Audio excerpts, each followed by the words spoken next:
Godzilla, King of the Monsters is a sequel to 2014's Godzilla. The story concerns a group of eco-terrorists who have stolen a device known as the Orca, which can somewhat communicate with the Titans. They plan to use it to revive dangerous monsters and cause what they see as necessary destruction. The kaiju research organization known as Monarch decides that Godzilla is the only hope humanity has against imminent extinction. I'm actually quite a fan of Gareth Edwards' reboot of Godzilla. I liked the human story, and I think the creatures were handled with elegant care. I know many took issue with the titular monster not having much screen time, but I feel it adds a Jaws-like effect to the film. Though only a casual fan of the franchise, and a very recent one at that, I was incredibly hyped for this latest installment since the first trailer dropped, which, by the way, can we talk about how awesome the marketing for this movie was? All of the trailers have been insanely good, and the posters, my god, have you seen these posters? Look at this! It's downright criminal to have theatrical artwork this good. Whatever team was in charge of promoting this movie deserves a medal, a trophy, something. Alright, now that that's out of the way, let's get on with the film. The movie immediately addresses one of the biggest complaints many people had with the previous one by showing Godzilla within the opening minute, and the film maintains this promise throughout its duration. You never go too long without having a monster on screen, save for maybe a few stretches in the second act. So where the last film was akin to Jaws, this one is more like Jurassic Park 2.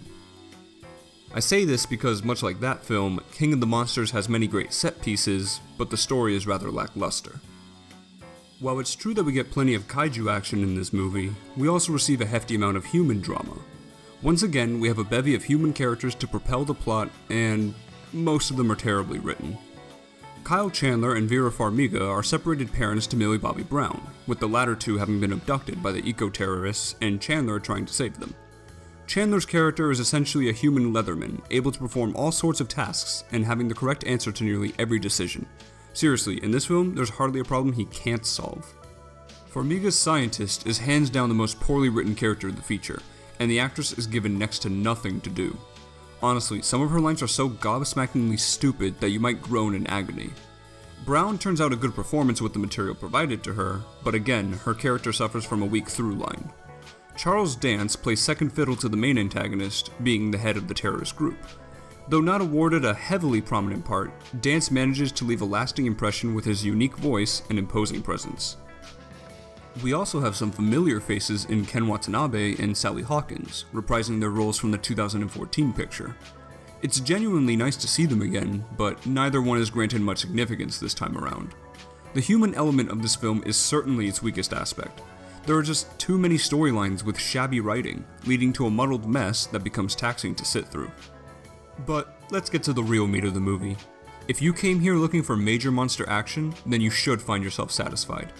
King of the Monsters is not shy about showing off its fantastical beasts, and man do they look good. The visual effects are impressively detailed, with each behemoth sporting stellar animation. In addition to Godzilla, you have series favorites Mothra, Rodan, and of course, King Ghidorah, all making thrilling appearances. There are more than a few nods to Kong, resident caretaker of Skull Island, as well as some new titans, the most interesting of which is a hybrid between an ape and a mammoth. The confrontations between the kaiju are a sight to behold. Each of the main monsters gets a jaw-dropping introduction, and there are several fight scenes to be mentioned. I also like how Godzilla's opposition towards Ghidorah incites a spirit of global patriotism against the three-headed invader. While it's extraordinary seeing these leviathans go toe-to-toe with one another, I feel the actual fighting could have been improved. A lot of it resorts to basic shoving, with very little creativity to be seen. I'm not saying they needed to go full camp like some of the older films,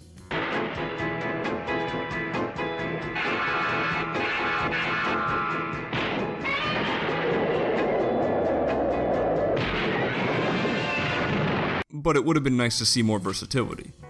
Not only that, but the film frequently cuts back to the human characters in the middle of a clash, never allowing the brawls room to breathe. These constant interruptions hamper the pacing and dilute the magnificence of what's actually happening. There is something to be said for the cinematography, however, because it is breathtaking. The way lighting is used illustrates both the beauty and the terror of these creatures. Though not as consistent as Edwards' direction, the framing and perspective are still fantastic, communicating size and scale effectively. There are dozens upon dozens of shots that are easily wallpaper worthy, and you can see some examples within the trailers. My only issue is that there are a few too many scenes obscured by darkness or rain, sometimes both. Aside from that though, the movie is gorgeous and is the gold standard for how blockbuster pictures should be filmed. Another strong point is the music. Bear McCreary brought his A-game with an original score that is worthy of the film's title. But that's not all.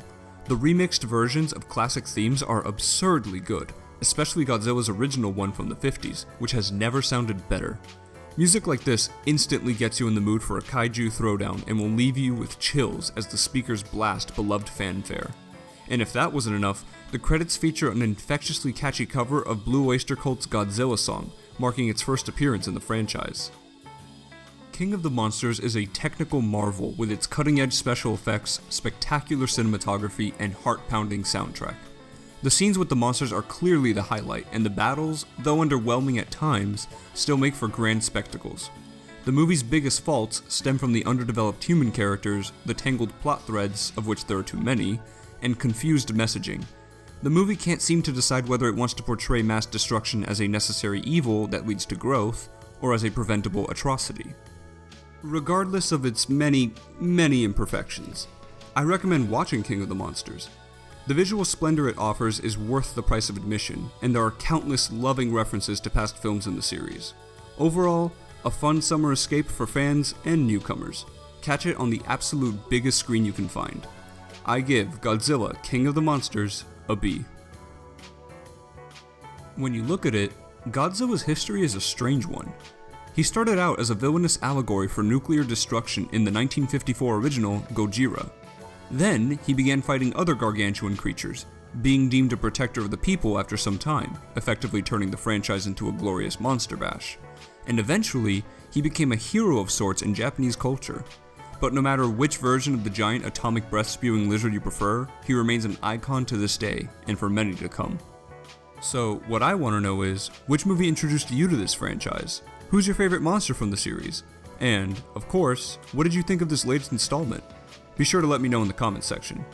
And, if you like this video, then please consider giving it a thumbs up and subscribing to my channel for similar content, as that would really help me out. See you in the next video.